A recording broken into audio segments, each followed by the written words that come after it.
I get frustrated every time someone messages me like, oh, what are your CPMs like? I'm like, yeah, I can tell you my CPMs increased or decreased this month, last month, whatever. But like, I'm changing stuff all the time. My CPMs are changing all the time because of, external forces, sure, but a lot of internal forces as well. Every time I launch new ad concepts, they're going to be placed on different placements. That impacts CPM in not a controllable way that I can control, but it's a variable that I impact. So I get it. And I think the more I think about it, a lot of advertisers aren't testing that much. And when they are testing, it's not that different. So CPM to them is pretty flat, is pretty constant, is kind of a norm, but it really shouldn't be.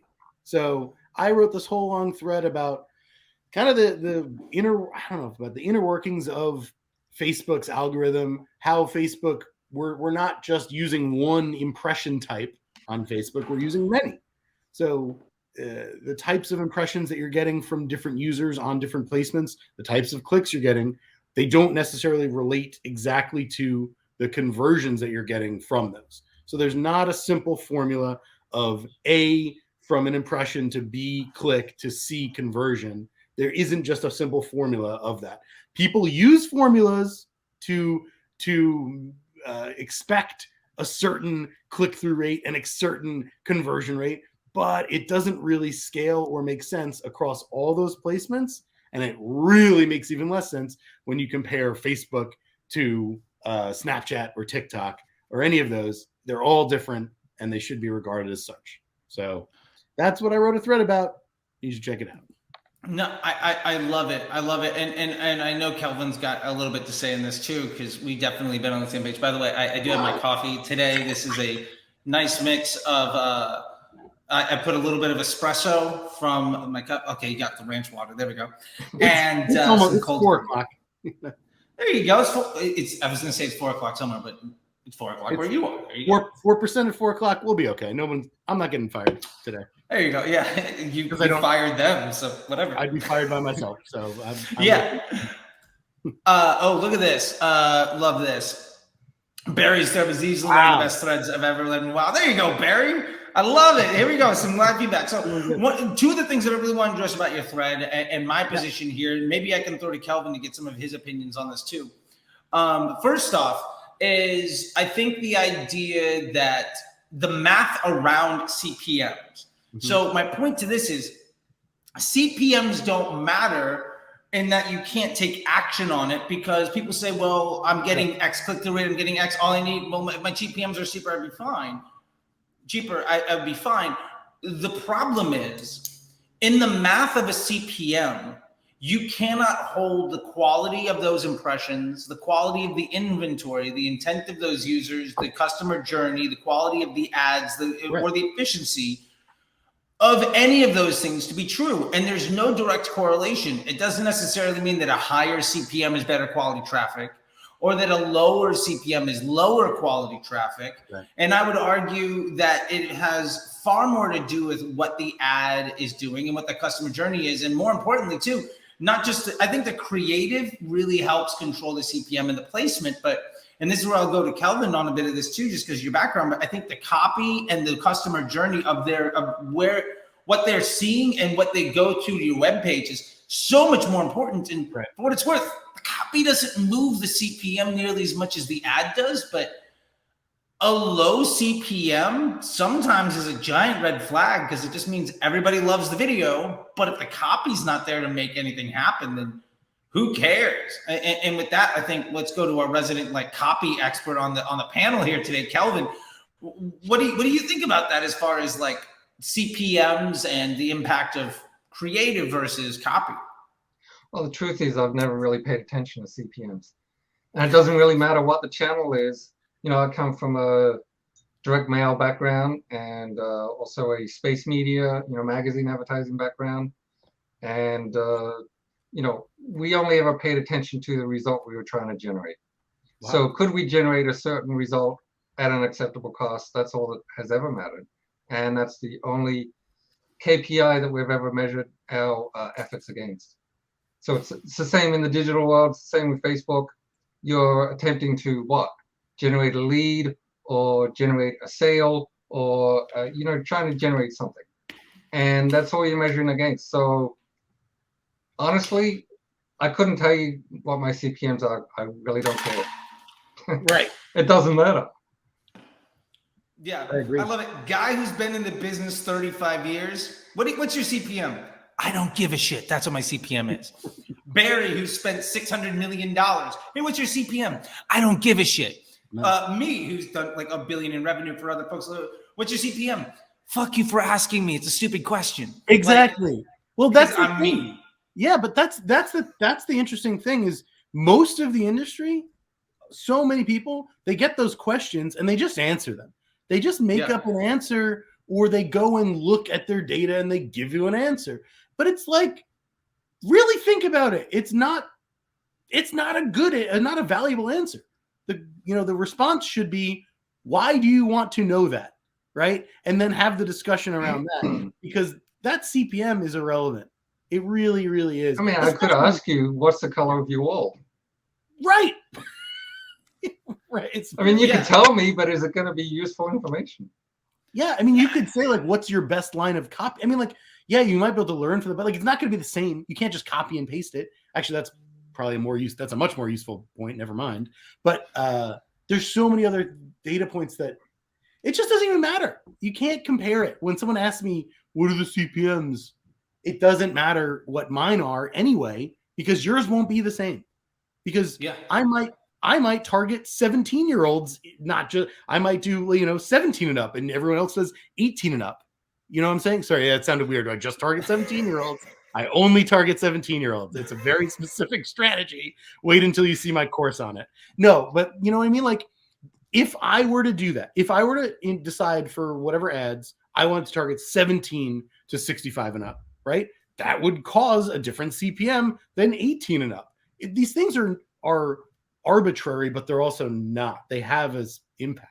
So you can't. Well, I think the key that Charlie said earlier too is it's not actionable. There's nothing you can do about it, regardless. Right. Exactly. So you're wasting your time paying attention to it.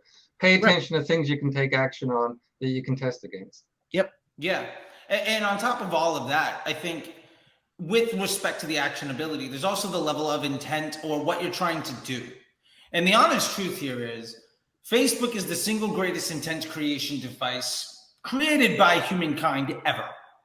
And I remember, Snapchat CPMs being like $1, and everybody's like, oh, you're getting a whole bunch of impressions, but nobody cares. You're bothering people. Pinterest CPMs can be great because you're one of 50 things on a screen and it's an impression. It's not a valuable thing. And when you start to extrapolate that math, it becomes ridiculously difficult to begin to make action on it. Now, what I will say is, to counterpoint that, two things. One, as CPMs on Facebook have increased year over year, the ability for bad businesses to be successful has been it's been made it more and more difficult for a bad business model to be a successful one because the cost of the attention has gone up. That being said, in addition to that, we've been seeing the CPM go up every year, but I remember it doubling every year for year after year after year after year. I remember CPMs being $1. I remember spending $1 million a day in CPMs 2 years later were $4, right? And for what it's worth, I don't think CPMs have really moved that much in the last 2 or 3 years. What's the law with computer chips where they basically get Moore's law where it gets twice as big every year? Like, that stopped. My CPMs 2-3 years ago were $10 to $20. My CPMs today, $10 to $20. The one place where I do find that CPMs are actionable is if your CPMs are incredibly high. I'm talking over $30. And yes, if you're paying over $30 for a CPM, there's a crippling failure somewhere in your business. And the only reason I say that is because Facebook charges you based on the cost of the inventory. So how big is the audience and how much of a premium are you paying to acquire it? So the more interest groups you stack, et cetera, the more you're going to have to pay to reach that audience. Or the smaller the audience, the more you're going to have to pay. But the quality of your content and the customer journey in your brand also have a big impact. So one of the easiest ways of reducing your CPMs, if you are seeing 40, 50, 60, $70 CPMs, where it becomes crippling to your business to even do business on Facebook, is improve your customer service. If you can actually run a better business, I can't tell you how tremendous the page score, because we're talking about the estimated action rate and your budget and your page score is what defines your cost of inventory. If you can improve your customer relationships, a page score that goes from a 3.25, like 4.5, I've seen CPMs drop overnight from 40, 50 bucks to mid-20s because you're a better partner in the relationship with Facebook. If you're a better business partner, you're going to get better business unit economics. That's the bottom line. And the people that I see, the folks that we know on Twitter and the folks on YouTube and everybody else that I see complaining all the time about 50, 60, 80, $100 CPMs, crippling numbers. The one thing I never see them really ever talking about is, well, first off, they don't go broad, which is their own problem. They don't prioritize creative testing, also their own problem. But the more important thing is they never talk about the solution to the issue with Facebook being, how do I treat my customer better and create a better customer journey? How do I make the copy of my ad better match the content of the landing page? How do I make my offer better fit the marketplace? How do I stop trying to abuse my customers and more try to make positive relationships? Those are the types of things I don't see. And to be honest, I feel like it's super meta almost to kind of getting into that stuff. And I'm not trying to say meta as like some Facebook joke that's kind of gone. But the point here is the number one most important thing in a relationship is to respect your partner. And if your CPMs are over $30, $40, $50, what that tells me more than anything is that you're not doing a good job being a partner in that relationship. It's like your wife telling you, hey, I need X, Y, and Z from you. And your response is, go fuck yourself. That's the exchange you're giving Facebook right now. And we see that taking action with, oh, this ad doesn't work. I'm going to just do cost cap bidding against 40 interest groups with this ad that I like. Yeah, and your business is going to suck and you're going to go out of business because you're not worrying about your customer. That's where you're going to die. Well, first of all, why are we even talking about CPM?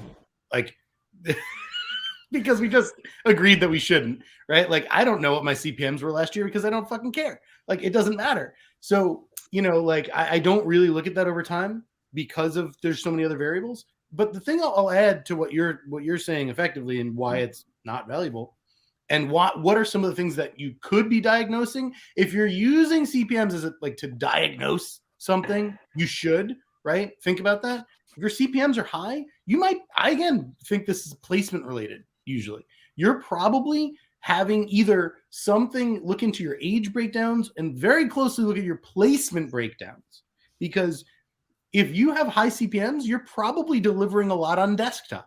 And that's not a bad thing necessarily. Some products are naturally going to do better on desktop, but also some websites just function better on desktop. And that's a problem.